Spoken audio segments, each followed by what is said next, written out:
I do not respect the father from the second Robots in Disguise.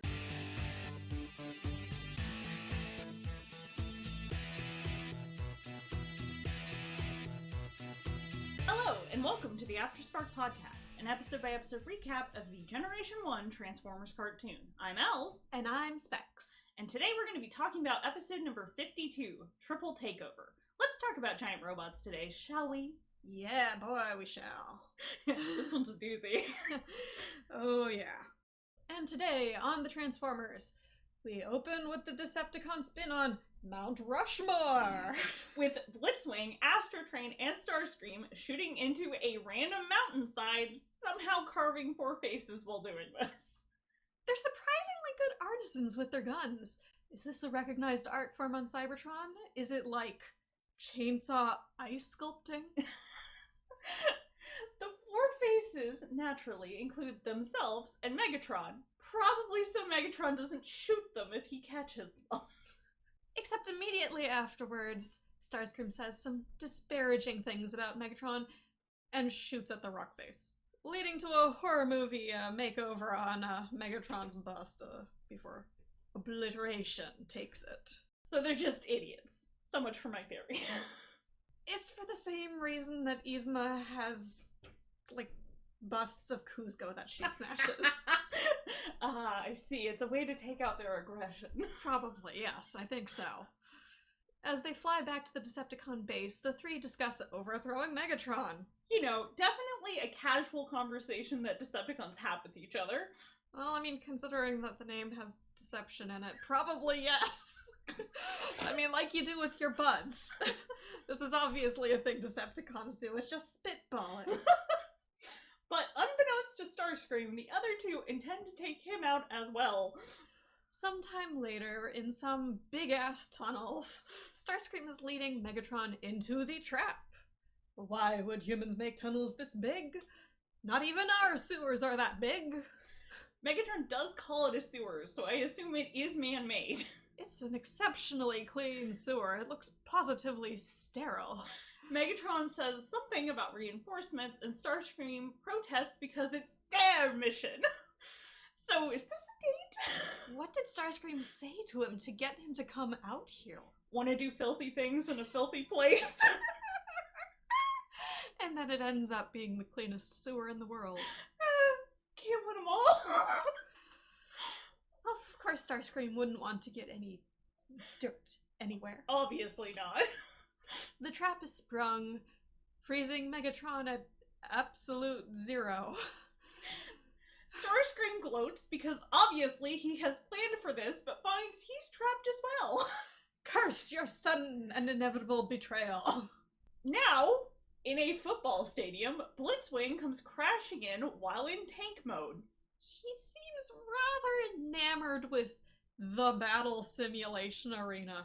An excellent place for Blitzwing headquarters. One of the poor football players says there's a tank on the field and asks their coach what to do. The coach responds with, "Give him the ball!"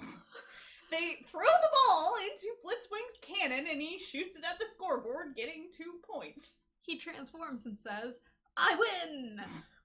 Why that works, we have no idea. It's gonna be a reoccurring theme. I'm afraid these poor football players all have had very unfortunate head trauma in the past, because, I mean, why didn't they just run? I don't know. Blitzwing confronts the coach and, thinking he is some great military commander, makes him his new second in command. He's surprisingly egalitarian with regards to humans, but I mean, maybe he was impressed that they didn't run away. They were too stupid to run, Blitzwing. The coach fearfully agrees after being scooped up by Blitzwing. Elsewhere, at a train depot, Astrotrain touches down on one of the tracks. Once Astrotrain transforms, the engineer in charge says he's retiring now and runs the hell away. Much smarter than the football players. Yeah. Astrotrain declares this to be Astrotrain headquarters. The humans all scatter once Astrotrain Kool-Aid mans his way through a wall. As a sensible person does. And with no humans around, he just turns to the trains. He's found his people. But even soldiers need brains, so Astrotrain just grabs part of a large computer console and gets to work. How he manages this, we don't really know. Yeah, I have many questions. None of them are answered. No, they never are in this show. Are you kidding? Mm-hmm. Back at the football stadium, Blitzwing also smashes through a wall and into a locker room, telling the coach that this is his new office. So much structural integrity is being destroyed here. All the while, he is holding the coach by the whistle around his neck. Yeah, how's this man not dead? Because we can't accidentally hang people in a children's show. They're immortal. Plot armor. He's fine. He then throws the coach into a locker, which may in fact be his new office, and shuts the door, telling the coach to stay here at your desk. Either Condesk are very strained, or Blitzwing is an idiot. Personally, my bet's on the latter. Yeah. Oh god. Now I'm just imagining giant robots going into basically small closets to work on things, and those are their desks. Yeah. But the coach had said something about zone defense, which has evidently gotten Blitzwing thinking. To which he tasked the Constructicons with building a highway maze around the stadium. Yay! They got work. Yay! The Union makes sure they get paid well. He pulls out the coach from his locker desk to get more ideas, which leaves him to driving outside and shooting at a nearby bridge.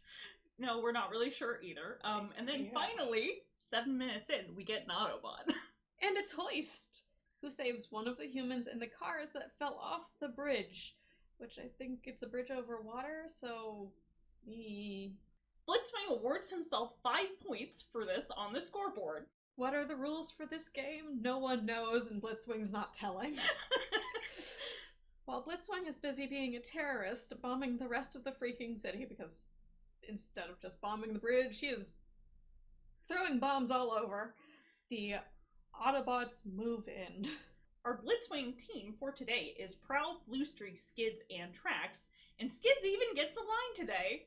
Yeah, he knows what football is, enough to reference the 10-yard line. Maybe he, Trailbreaker, and Sparkplug listen to sports together in their spare time. Possibly. We don't really know what they do in their spare time. Mm-hmm. Scrapper goes to stop the Autobots, but Blitzwing says to let them all through. Why? Because Blitzwing wants violence. As one does. So Scrapper just hops into some nearby bushes instead, and apparently this is excellent camouflage. The Autobots enter the highway maze, and Blitzwing begins taking them out one by one. Exploding Bluestreak. We see pieces fly apart. Flattening both Skids and Prowl.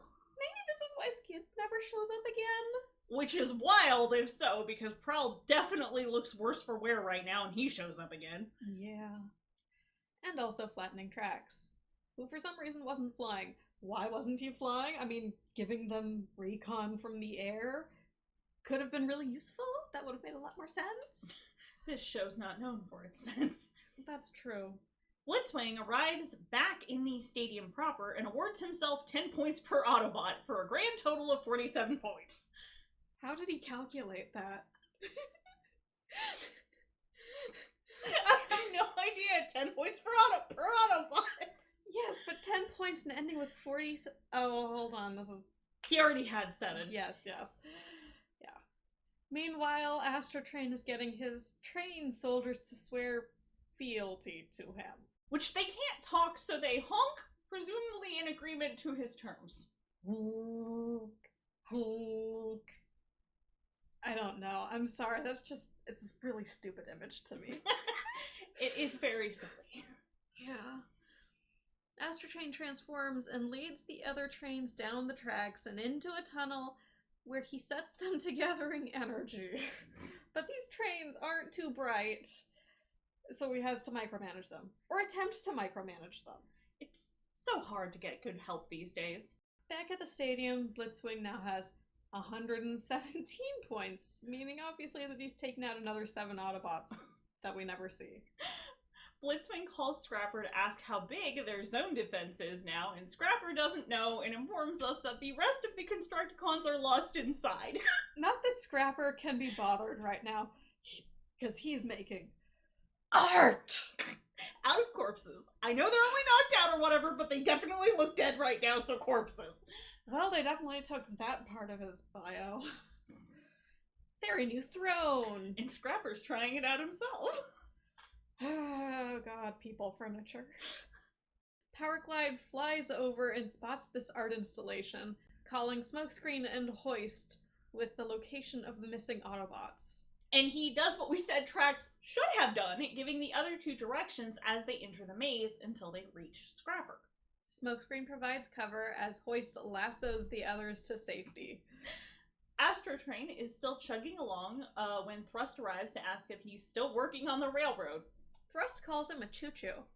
I would like to put forth my theory that they both know what a choo-choo train is, and the song Working on the Railroad due to Rumble and Frenzy watching Sesame Street. Honestly, now I'm just imagining that at some point HR just made all of them watch Sesame Street to get the basics of human culture. And by HR, you of course mean Soundwave. Yes. Soundwave and somehow Starscream, because for whatever reason, they're the ones that file the most paperwork. Yes. Also, Starscream had previously done that, here's the church, here's the steeple, open it up, inside there's all the people thing, which also, I feel like, lends way more credence to that than should be there. Yeah. Astrotrain calls his Wii trains his Astroforce. But they don't come when he calls, so Astrotrain and the Coneheads go into the tunnel to see what happened. And Starscream appears for a shot, despite, still being trapped in absolute zero with Megatron. All the trains appear to have had a pile-up, and Astrotrain tries to encourage them. One of the trains manages to get going again, only to run face first into a water main. This causes the tunnel to flood, washing all the cons out of it, and also freeing Megatron and Starscream at the same time. Megatron rightfully blames Starscream, but Starscream throws the triple changers directly under the bus. Megatron says, "You're either lying or you're stupid." To which Starscream responds, "I'm stupid! I'm stupid!" Optimus, Ironhide, and Spike show up out of nowhere. The water main break is now flooding the entire city, which is... suspect. Yes, very confusing and suspect, and also probably bad for the hygiene of anyone trapped in that water. Optimus attempts to fix it, but makes it much worse, leading to Spike getting washed away. Poor Spike. He probably should go to the hospital now. I think it was a water main, not a sewer main, so... Yes, but the water is picking up anything that was in the street. Right. That's true. That's true. Probably not good for him, right? Yeah. Thankfully, Optimus manages to, evacuate Spike to Powerglide. Trailbreaker pushes the water away with his force field. Ironhide and Optimus patch the line with liquid nitrogen, which, that doesn't seem like it would work, but okay, just like it seems like it would make the break worse. Or something. I mean, that is obviously only a short-term patch. Yeah, I would hope. Yeah. And now, back with Blitzwing, he's got 1,569 points, and I have no idea what he did to award himself said points. It's like those military dictators that just give themselves a shitload of medals. Yes. The Constructicons come busting in, destroying his scoreboard, and demand that Blitzwing keep his promise about sharing leadership of the Decepticons. As I said, the Union dues. Blitzwing tells them to go build a bridge and jump off of it. Yeah, the Constructicons elect to just form Devastator instead. Because, pummeling him is a lot more satisfying. Definitely. We cut to a confrontation with Optimus and Megatron and Starscream. Optimus needles Megatron, taunting him about needing to find the Decepticon leaders. Megatron is predictably pissed at the insinuation that he is not the Decepticon leader. Oh god, yeah, he would hate sharing leadership with anyone. Definitely. The flood reaches the stadium, carrying Astrotrain with it, while Blitzwing and Devastator are fighting.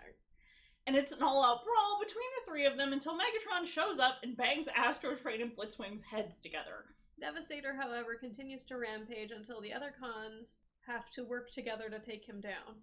The last bot standing is Megatron, and Dirge asks, effectively, why Megatron doesn't just kill them all, but he responds with, the Decepticon cause proceeds personal vengeance.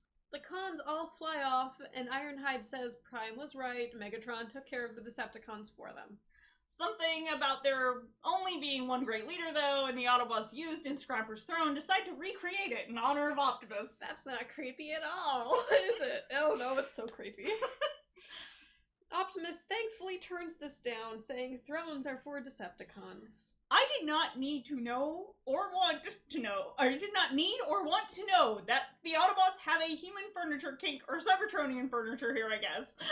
Transformers, unintentionally introducing kids to weird kinky shit since 1985, but I mean, considering some of the stuff that got brought up in IDW, where people are literally laser pointers. Yeah. But, need I remind you of all the tentacles that are in this show? That's true. So many tentacles. Yeah. How many times has Megatron made a tentacle machine? So many. But whatever. After this episode, I believe I can say with confidence that if Megatron were dead, the cons would not be a threat because they'd be too busy being morons. This gets vaguely, confirmed in season 3. A little bit, yeah. Join us next time when Seaspray's bubbly personality wins over a mermaid revolutionary and a bunch of weird magic shit happens. Also, Rumble becomes a little too rooted in the situation.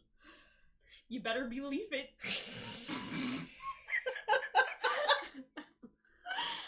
Anyway, I believe you have some fanfic recommendations for us today. Yep. So the first fanfic recommendation is Not the Little Mermaid by Alter Kitty. It's a G1 cartoon, rated G. It's Jen, there's no pairings. Characters are Astrotrain, Blitzwing, Brawl, and Vortex, so canonically it takes place after this episode. Whatever. In summary, in which Astrotrain and Blitzwing have been engaging with an element of human culture, Vortex is an aft, and Brawl is outside. And that is really the long and short of it. So the reason I picked this is because it's robots engaging in human culture. Like what Blitzwing and Astrotrain were doing in this episode with the attempting? Yes, with the football and the trains, except this is more successful. And it's a drabble, so very, very short. It's like 130 something words. The second fic is Triple Blitzed by Dragoness Eclectic. It's G1 cartoon, rated T, Gen, no pairings, and our characters here are Blitzwing and Astrotrain. And it's a deleted scene from the episode Triple Takeover that explains much about Astrotrain and Blitzwing's behavior. So it's episode related, and I thought it would perhaps be a fun explanation for what the heck we see in this episode. And we do see a lot, don't we? Yes, and it's a one-shot. And Dragoness Eclectic did a very good job with it. And that just about wraps it up for us today. Remember to check us out on Tumblr or Pillowfort as Afterspark-podcast for any additional information, show notes, or links we may have mentioned. You can also find us on Facebook and Twitter at AftersparkPod, all one word, and various other locations by searching for Afterspark podcasts such as AO3, iTunes, Spotify, and YouTube, just to name a few. And feel free to send us questions on Tumblr, YouTube, or AO3. Till next time, I'm Specs. And I'm Else. Toodles!